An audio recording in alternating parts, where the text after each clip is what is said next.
Petit péché ou gros péché? Qu'en dit vraiment la Bible? Est-ce qu'il existe de petits et de gros péchés selon la Bible? Humainement parlant, oui. On voit certains péchés comme plus graves que d'autres. Un meurtre choque plus qu'un mensonge. Un vol paraît plus sérieux qu'une jalousie cachée. Mais selon Dieu, le péché reste le péché. La Bible dit dans Jacques chapitre 2, le verset 10, car quiconque observe toute la loi, mais pêche contre un seul commandement, devient coupable de tous. Ça veut dire quoi? Ça veut dire que même ce que nous appelons un petit péché nous sépare de Dieu. Un simple mensonge, de l'orgueil, de la haine, de la convoitise, tout cela offense la sainteté de Dieu.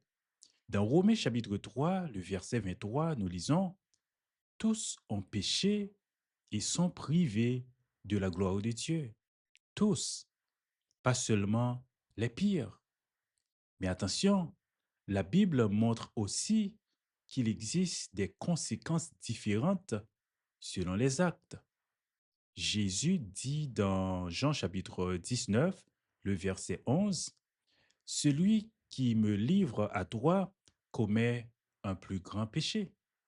Donc oui, certains péchés peuvent être plus graves dans leurs conséquences ou leur niveau de rébellion, mais aucun péché n'est acceptable devant Dieu.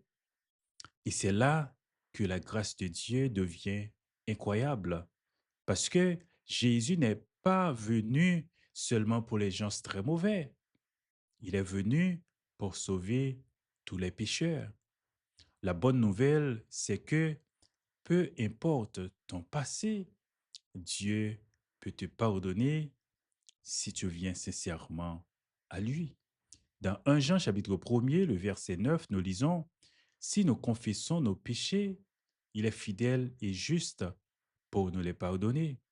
Alors, ne minimise pas le péché, mais ne minimise pas non plus la grâce de Dieu. Que Dieu vous bénisse.